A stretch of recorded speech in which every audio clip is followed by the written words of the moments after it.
אנחנו בדף סנהדרין, דף ע"ג עמוד ב' למטה, נעבור גם לדף ע"ד עמוד א', אבל אנחנו מתחילים בדף ע"ג עמוד ב'. דף ע"ג עמוד ב', יש בערך 10 שורות מלמטה נקודותיים, שם עצרנו בנקודותיים, 10 שורות מלמטה, ע"ג עמוד ב', בערך 10 שורות מלמטה יש נקודותיים. הגמרא בעמוד הקודם הביאה דרשה מאיפה לומדים את אלה שמצילים אותם בנפשם. זאת אומרת שכדי להציל אותם מן החטא אז מותר להרוג אותם, יש להם דין של רודף כמו דין של רודף. אז ראינו שכתוב ולנערה לא תעשה דבר, אין לה חטא מוות, כן? אז למדנו מלנערה, מזה שכתוב לנער, הרי כתוב בתורה בכתיב חסר, נכון? אז נער זה הכוונה היא רודף אחרי הזכר, מי שרודף אחרי הזכר לבעול אותו, מותר להרוג אותו כשהוא רודף. ומהמילה נערה, ע"ג עמוד ב', מהמילה נערה לומדים שגם אם הוא רודף אחרי נערה מאורסה, כן, נערה מאורסה, הוא רודף אחריה, אז גם הוא מצילים אותו בנפשו. אחרי זה ראינו חטא מוות, חטא זה לחייבי כריתות, הכוונה היא כל מי שרודף אחרי אישה שאסורה עליו בכרת, כמו למשל אחותו. במוות כל אלה שחייבים עליהם מיתת בית דין, מהמילה מוות לומדים כל מיתת בית דין, כל מיתת בית דין הכוונה היא עריות שאסורות עליו במיתת בית דין. ולכן הסברנו, ראינו בגמרא שכל מקום שיש עניין של פגם, כן, של פגם, אז מותר להציל בנפשו, ככה ראינו את זה כבר במשנה ובברייתא. עכשיו הגמרא מביאה פה בע"ג עמוד ב' בנקודותיים, ממשיכה הגמרא לדרוש על זה. אמרנו חטא אלו חייבי כריתות, הכוונה היא אלה שחייבי כרת, שמותר להציל אותם בנפשם. הגמרא רוצה להקשות על זה קושיה. אומרת הגמרא ברמין הוא ואלו נערות שיש להם קנס. כתוב ככה, אלו נערות שיש להם קנס, הכוונה היא שחייבים לשלם להם קנס. אחד מהם זה כתוב הבא על אחותו, הבא על אחותו היא אסורה עליו הרי בכרת. איסור אחותו, אסור לאדם לבוא על אחותו, זה באיסור כרת. וכתוב שם הבא על אחותו שמשלם קנס. למה משלם קנס? לכאורה זה שאלה כבר, למה? כי הרי אם אנחנו אומרים שהוא רודף אחרי אחותו, כן, אז הוא כבר חייב מיתה, כי מותר להרוג אותו. יפה מאוד, הבנת יצחק. אם זה רודפים אחריו מותר להרוג אותו כבר, אז יש קיום למידי רבא מיניה. אמרנו שלא מתחייבים מיתה וממון ביחד, הרי נכון, את העונש לא מתחייבים את שניהם ביחד, אלא רק את העונש החמור מתוכם שזה המיתה. זאת אומרת יש לנו כלל, קיום למידי רבא מיניה, הכוונה היא תעמיד אותו בעונש החמור. אם שתי העונשים באו עליו בבת אחת, באותו מעשה באו עליו שתי עונשים, פה במקרה שלנו אתה רואה קנס, קנס זה ממון, זה לשלם, ויש לו דין שדמו הותר, מותר להרוג אותו, אז ממילא תעמיד אותו בעונש החמור, כמו שראינו לגבי הגנב הבא במחתרת, שאם הוא שבר כלים תוך כדי הוא פטור. למה? בגלל שהוא היה חייב מיתה באותו זמן, אז מי שחייב מיתה לא משלם את התשלומים. אז אם ככה שואלת הגמרא, איך אמרנו שמה? זו שאלה, איך אמרנו שמה? שכל אלה שחייבים כרת מותר להרוג אותם בנפשם, אז אם יש לו דין בנפשו לא שייך שיהיה בו גם ממון. אז איך כתוב מצד שני שנערה, שנייה, איך כתוב שהבעל אחותו חייב קנס? איך זה מסתדר? בסדר, נכון, ברור שזה מצד הפגם. שהיה בה פגם, אז מה, זרקת אותו, בסדר, אבל היא נשארה עם בסדר, נכון, אתה עכשיו מסביר עכשיו מבחינה רגשית שכאילו היא נשארה עם זה, אבל אנחנו עכשיו מסתכלים על הדינים שזה סותר אחד את השני לכאורה. יש פה דין שאומר לנו קיום למידי רבא מיניה, אתה לא יכול לחייב אותו מה שהתורה לא חייבה. התורה חייבה במקום שיש מיתה יחד עם ממון, אז חייב רק את המיתה. אז יש פה סתירה לכאורה. הגמרא עכשיו תתרץ איך זה מוסבר, כי זה שניהם כתובים. גם כתוב שרודף אחר אחותו משלם קנס, מי שבא לאחותו אונס אותה משלם לה קנס, אז מצד שני גם הוא חייב מיתה, אז איך זה יכול להיות ביחד? זה השאלה של הגמרא, איך זה יכול להיות גם וגם?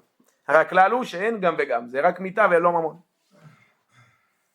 עומד הגמרא, אמרו רבנן קמי דרב חיסדא, אמרו את זה רבנן לפני רב חיסדא.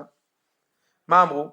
משעת הרעה דפגמה יפטר לה מקטלה, ממונה לא משלם עד גמר ביאה. תראה את הגמרא, לא, זה לא נקרא חיוב שבא ביחד. מתי אני אומר את הכלל? שאם הוא יתחייב שתי עונשים, הוא משלם רק את העונש החמור הגדול, שזה המיטה, והוא פטור מן התשלומים. כששני העונשים הגיעו ביחד, הכוונה היא שבאותו זמן הוא יתחייב בשניהם.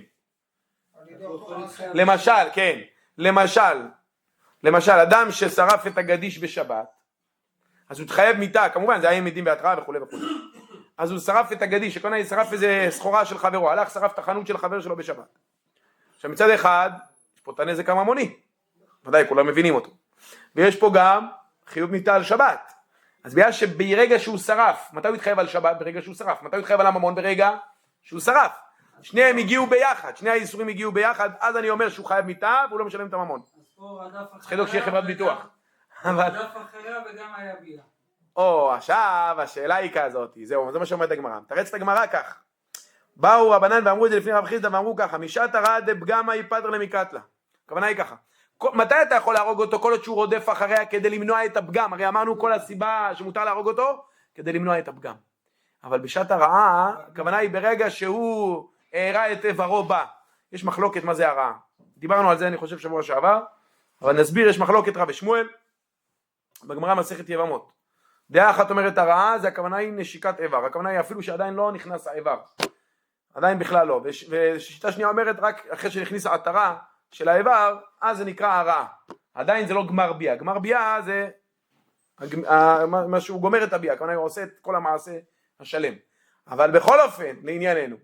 אומרת הגמרא כאן, רש"י מסביר שמדובר על הרעה, למאן דאמר שזה רק נשיקת איבר. הכוונה היא רק נגיעת האיבר. ברגע שהוא כבר פגם אותה, אז כבר אין עניין להרוג אותו. הכוונה יש כבר את הדין של הכרת, יש לו כבר את המיטה, יש לו את העונש שלו. הרי בעל אחותו חייב כרת. יש כבר את העונש שלו, זה כרת זה בידי שמיים, אנחנו לא עושים את הכרת. בדיוק, אנחנו לא עושים את זה, זה הקדוש ברוך הוא עושה. אנחנו לא עושים את זה. אז ממילא אומר, מתי יכלת להרוג אותו כל עוד שהוא רדף? הוא רדף אחריה, אתה יכול להרוג אותו. בשלב הזה הוא עדיין חייב ממון? הוא לא חייב ממון. מתי הוא יתחייב ממון? אחרי שהוא הערה בה. אחרי הערה בגמר ביאה הוא רק מתחייב את הממון. אז ממילא יוצא שמשהו היה חייב מיטה ומשהו חייב ממון, זה שני דברים נפרדים, הם לא ממש ביחד, אמנם הם סמוכים קרובים אחד לשני, אבל בפועל הם לא מגיעים שני החיובים האלה ביחד, ולכן זה לא קשור. לכן יש את הדין שרודף אחרי אחותו חייב מיטה. ואם חס וחלילה לא הרגו אותו והוא הספיק לעשות את זממו, אז הוא ישלם ממון, הוא ישלם קנס, חוץ מהכרת שהוא חייב. אבל אין לו שתי עונשים. מה? הוא ישלם את הקנס ויש לו בידי שמיים. עכשיו נגעת בנקודה יפה מאוד. יש נידון לגבי זה בגמרא, אבל כל מה שאנחנו אומרים שלא עושים שתי עונשים זה בית דין, ככה הגמרא אומרת. בית דין לא יכולים לעשות שתי עונשים. אנחנו פה, הכוונה היא בית דין שלנו, זה בידי שמיים, זה בידי שמיים, זהו, זה לא, אנחנו לא עשינו עליו שתי עונשים. הרי מאיפה למדו את זה שלא עושים שתי עונשים? כתוב כדי רשעתו, כתוב ככה, כתוב בפסוק כדי רשעתו. כדי רשעה אחת, משום רשעה אחת אתה מחייבו, והיא אתה מחייבו משום שני רשעויות.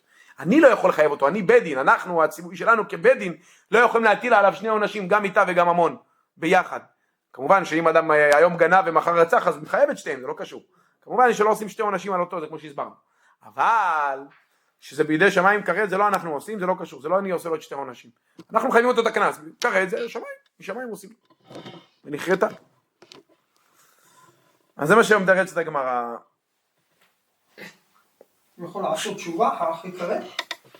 יש תיקון כרת. יש תיקון כרת, כן. אומרת הגמרא, הניחא למאן דאמר, הרעה זו נשיקה. כמו שהסברנו שזה רק נגיעת האיבר עוד לפני ההכנסה של האיבר. אבל אלא למאן דאמר הרעה זו הכנסת עטרה, שזה מה שהסברתי מקודם, זה מחלוקת בגמרא, במסכת יבמות. מה איקה למימר? מה הועלת בזה? הרי מתי הוא פגם אותה? בשעת הרע, רק אחרי הכנסת האיבר. באותו זמן הוא גם הוציא את בתוליה. ואז מלא גם, באותו זמן הוא גם מתחייב את הממון. אז כאן שתיהם הגיעו ביחד. אז התירוץ שלי נפל. התירוץ שלי היה שהוא היה חייב מיטה, זה לא באותו זמן. עכשיו יוצא שזה באותו זמן. למאן דאמר שאומר שהרעה זו הכנסת העטרה, אז יוצא שזה ביחד מגיע, יחד עם חיוב הקנס. אז ממילא איך יכול להיות שאתה מחייב אותו גם מיטה וגם ממון? איך זה יכול להיות? ואם הצד נשארו והבתולים? יכול להיות כזה דבר, אבל... ואז מה, אז לא... יכול להיות, יש גם הטעיה, יש גם... הגמרא מביאה שגם היו יודעים שיש כאלה שהיו בקיאים בהטעיה. יודע לבעול בלי להשאיר את הבתולים, אבל... היום אין בקיאים בדברים האלה, אבל... אבל בכל אופן, כאן הכוונה היא שברגע שהוא הרעה, הכוונה היא שהכניס להתרה, אז כנראה שזה כבר מציאות שהיא כבר גם כבר מתחייב כבר גם בקנס. הכוונה היא, זה כבר הפגם מגיע ביחד, הרי הוא משלם את הקנס על הפגם שהוא פגם אותה. זה מגיע ביחד, אז הפגם. אומרת הגמרא, מה יקלה מימר? אלא אמר רב חיסדא תירוץ אחר, כגון שבא עליה שלא כדרכה וחזר ובא עליה כדרכה. שהוא בא עליה בפעם הראשונה כלא כדרכה, ובפעם השנייה הוא בא עליה כדרכה. אף על פי כן שזה יכול להיות אפילו שבא עליה פעמיים שלא כדרכה, כי הרי להלכה גם ביאה שלא כדרכה היא נקראת משכב, נכון? אמרנו משכבה, אתם זוכרים כתב? לא ישכב, משכבה. מה זה משכבה? לשון רבים, הכוונה היא גם כדרכה וגם שלא כדרכה. ככה דרשנו, ככה הגמרא דורשת. אז בכל אופן, כאן מביאה גם רב חיסדא אפשרות שמה הוא עשה, הוא בא עליה שלא כדרכה ואחרי זה בא עליה כדרכה, או הוא או אחר אפילו. הכוונה היא שהיא כבר הייתה פגומה. הכוונה היא, הרי מתי אני אומר שמותר להרוג אותו בנפשו כל עוד שהיא לא פגומה? הרי כבר למדנו בגמרא למעלה, בעמוד הקודם, שאם היא כבר נפגמה, אחת שהיא כבר, למשל חס וחלילה כבר זינתה מעצמה או משהו כזה, היא כבר נפגמה, היא כבר פגומה ועומדת.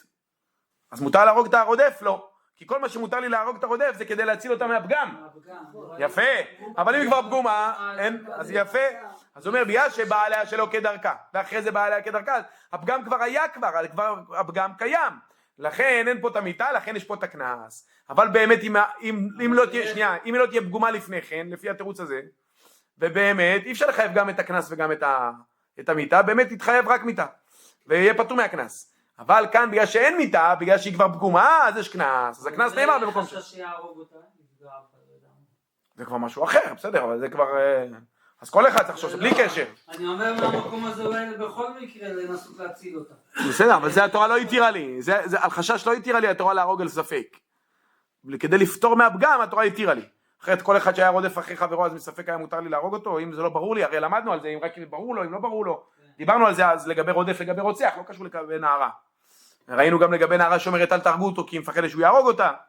נכון, יש בזה מקום לדון, אבל כאן מבחינת הדין שמותר לי לבוא ולעשות מעשה, לקום ולהרוג בן אדם, זה כמובן שזה דבר לא פשוט, זה דבר לא פשוט בכלל. ולכן פה זה רק אם ברור לי, הכוונה היא רק אם היא לא פגומה, אם היא כבר פגומה, אז אין לי את היתר הזה. יש גם מצב שהוא גם פגע בה וגם משלם את הקנס? אני סתם שואל. אם הוא בא עליה, ודאי. הוא פגע בה, בא עליה. כן, ודאי, משלם את הקנס, ודאי, כן. ברוך אתה אדוני, אלוהינו מלך העולם, שהכל נהיה בדברו. אמן. לפי רב חיסדא למה פעם שנייה משלם קנס, זהו, כבר בא עליה, כאילו, מה זה משנה היא דרכה או לא דרכה, מה אכפת לי, כאילו? לא, הוא אומר שהרי כל הסיבה שלא לשלם את הקנס, כן, זה בגלל שהוא חייב מיתה. אבל בגלל שהיא כבר הייתה פגומה מהפעם הקודמת, אז זה כבר...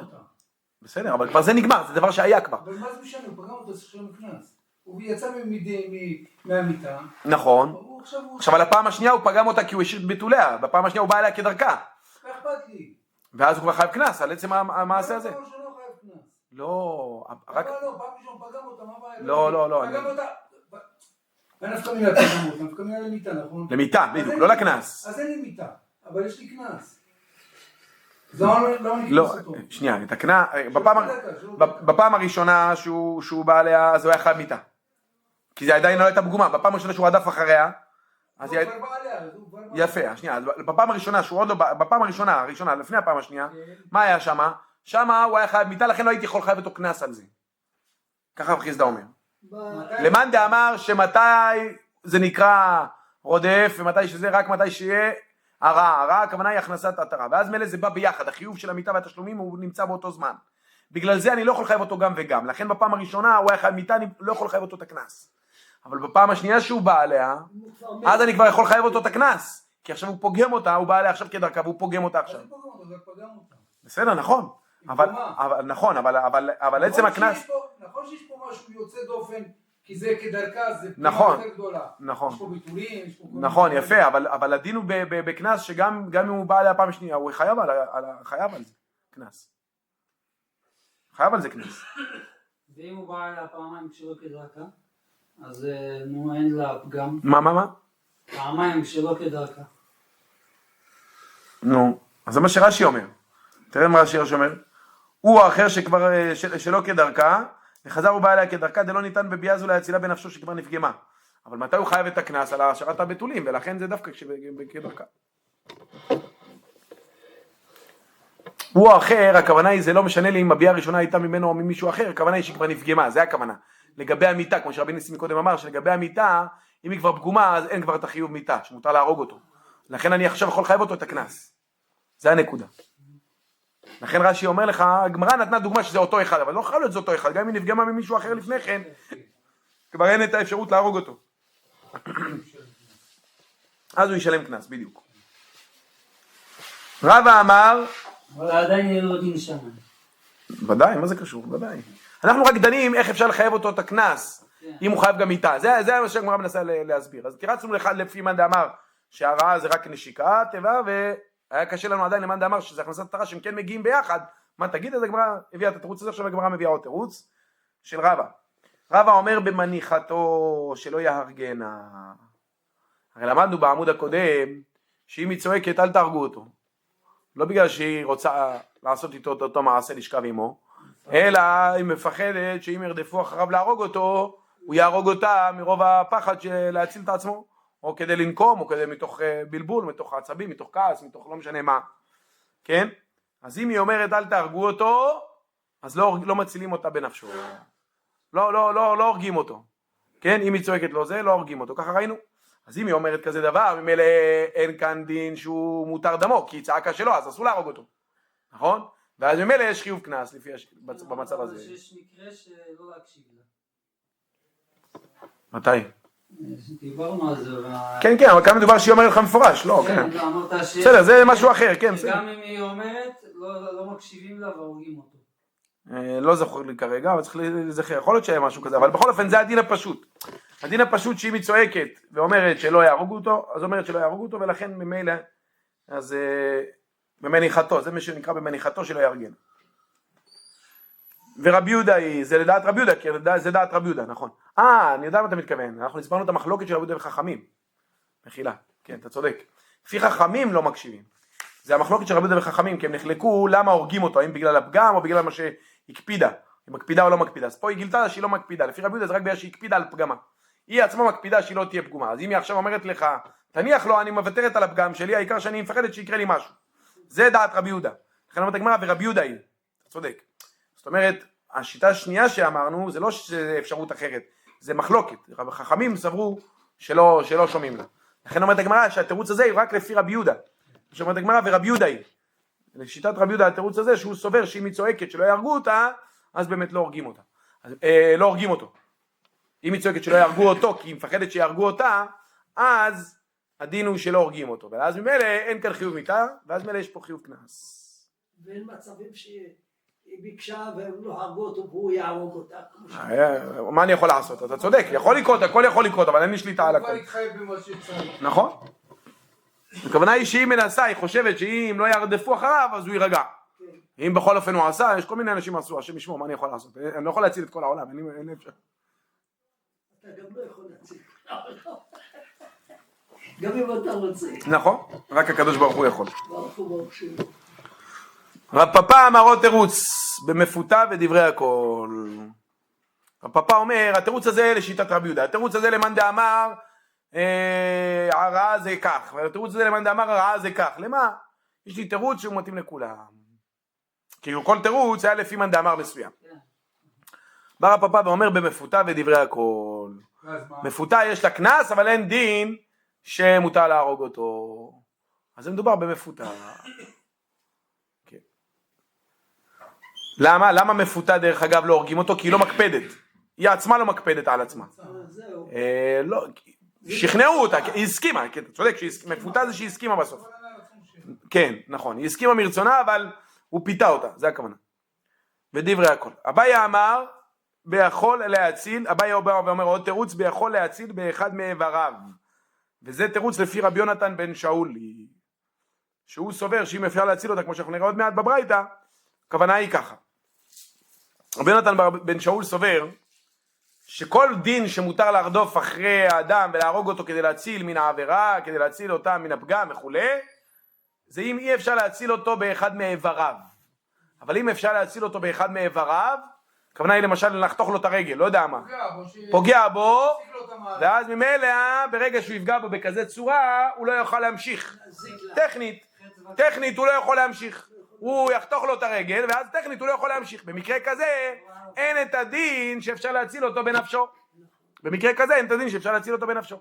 אז מילא אומרת הגמרא באביי ואומר, שמדובר שיכול להציל באחד מאיבריו. הכוונה היא, לא היה אפשר להרוג אותו, למה?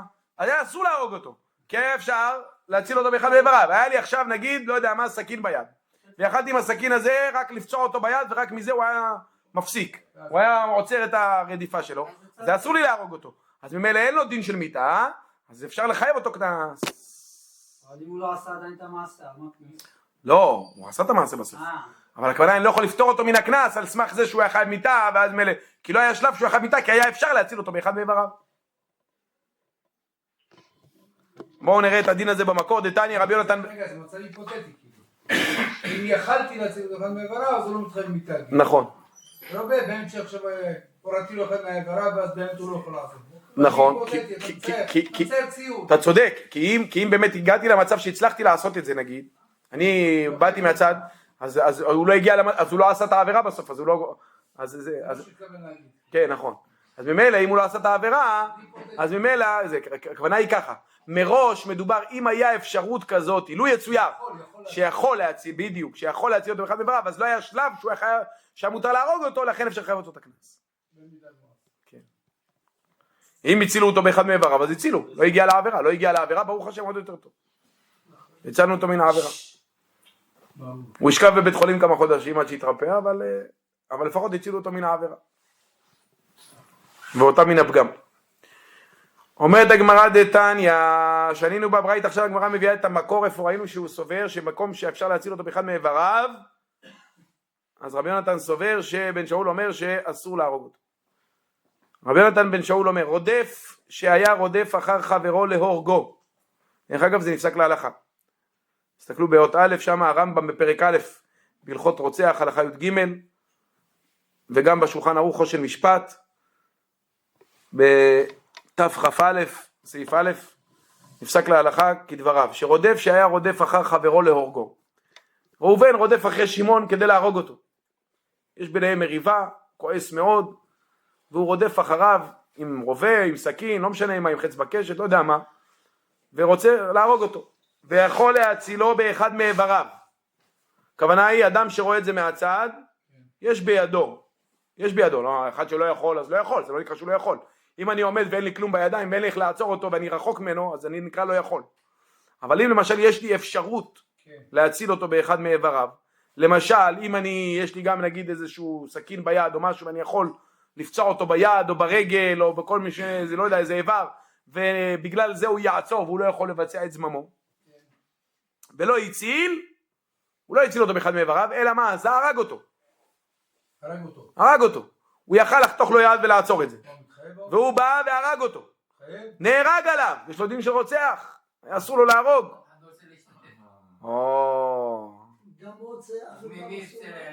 מה הייתה מה דרבי יונתן בן שאול, דכתיב, מאיפה הוא למד את זה? וכי נוצו אנשים ונגפו אישה רע, נכון? מכירים את הפסוק הזה?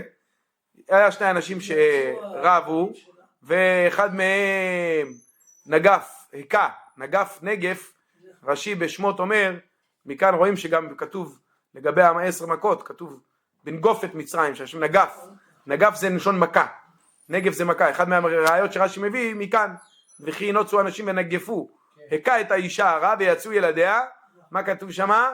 שהוא צריך לשלם לבעלה, לאבא של הילדים, את דמי הוולדות, הוא צריך לשלם לו, כן? ואם לא היה אסון, ואם היה אסון, אז וכו' וכו'. זאת אומרת, אם לא מת מזה, אם האישה מתה מזה, אז הוא חייב, יש לו דין שלא רוצח, כן? ואמר רבי אלעזר, כן? במצות, הכוונה היא משון אינוצו, הכוונה היא ריב, כן? שבמיתה הכתוב מדבר. מה הכוונה? ששתיים אנשים רבו והוא בא לתת לו מכה כדי להרוג אותו. לא סתם שתי חבר'ה שעושים איזה קטטה בחוץ, נתן לו אגרוף, נתן לו איזה בעיטה, לא זה הכוונה. אלא ששני אנשים אינוצו והוא בא לתת לו מכת הרג. הוא בא עליו עם סכין או עם איזה משהו כלי חד ורוצה להרוג אותו, הוא פגע באישה הרע. יפה, ואז הוא פגע באישה הרע, דכתיב, ואם אסון יהיה, אם באמת השם ישמור היה אסון ומתה, ונתת נפש תחת נפש. דרך אגב, הוא סובר, יש הרי גמרא בהמשך של מסכת סנהדרין, בהמשך לגבי האדם שהתכוון להרוג את זה והרג את זה. הרי אם זה המיטה מכה שהוא בכלל לא התכוון להרוג בה. זה קורה? בטח שזה קורה. ברור שקורה. יפה, אז יש מחלוקת אם חייב על זה מיטה או לא. כמובן שזה חמור, השאלה אם זה חייב על זה מיטה או לא. נכון, אבל התכוון להרוג את זה והרג את זה, השאלה אם יש לו דין רוצח או לא, יש בזה מחלוקת. מה? לא, יש מחלוקת האם הוא חייב מיטה ממש, כי זה מכה שיש בה כדי להרוג. אם זה מכה שאין בה כדי להרוג, אז זה משהו אחר, זה כבר נכנס לדין אחר. כל זה כבר עוד בהמשך, נלמד אותם. אבל כאן הוא מדבר, הכוונה היא שהוא בא להרוג את החבר שלו, והיה שם אישה וקרה אסון, נפש תחת נפש. הוא סובר, התנא פה סובר, שהוא חייב מיטה. מה? עם הגרזן, עם העץ, לא, כן. כי שם הוא בא בכלל לחטוף את העץ, לא היה מקום בשביל להרוג. פה במכה שלו הייתה כוונה להרוג. זה ההבדל. הייתה לו כוונה להרוג. ואפילו האחי אמר רחמנא, ולא יהיה אסון, אנוש יענש. מה כתוב כאן? שאם לא היה אסון, אז הוא כן משלם. אז מה השאלה? לכאורה, אם אתה אומר שבמכה הזאת יש לו דין רודף, כי הרי הוא בא במכה הזאת להרוג, אז יכלת להרוג אותו כדי להציל אותו בנפשו, כמובן היא תהרוג אותו. בכל אופן אנוש יענש והוא צריך לשלם. אז אתה רואה שיש גם מיטה וגם ממון ביחד. היא אמרת בישלמה יכול להציל באחד מאיבריו, לכן אומרת הגמרא, מכאן הוא אומר, אלא היא אמרת בישלמה יכול להציל באחד מאיבריו, כן, אז זה מובן, לא ניתן להצילו בנפשו. היינו דמשכחת לה דאנוש, כגון שיכול להציל באחד מאיבריו. אומר חייב להגיד שאם יכול להציל באחד מאיבריו, אז אסור להרוג, כי לכן יכול להיות מצב שהוא חייב תשלומים. כי אם יכלת להציל באחד מאיבריו ובכל אופן הוא הרג, אז הוא חייב מיטה, אבל אם הוא לא הרג, אז היה אסור להרוג אותו, כי יכול להציל באחד מאיבריו, אז יש דין של תשלומים. אלא היא אמרתי יכול להציל באחד מאיבריו, נמי ניתן להצילו בנפשו. אם נגיד שגם אם אפשר להציל באחד מאיבריו, בכל אופן מותר להרוג אותו כדי להציל את הנרצח, להציל אותו מן העבירה, איך היא משכחת לה דאנש? לכן אומרת הגמרא, חייב לומר שהוא סובר, מכאן הוא רוצה להוכיח, רבי יונתן סובר מכאן, שאם אפשר להציל אותו באחד מאיבריו, אסור להרוג את הרודף. זה ההוכחה שלו. נמשיך את זה בעזרת השם בלא נדר בשבוע הבא. רבי חנניה בן הקשיא אומר, רצה הקדוש ברוך הוא לזכות את ישראל, לפיכך הרבה להם תורה מצוות, שנאמר, אדוני חפץ למען צדקו,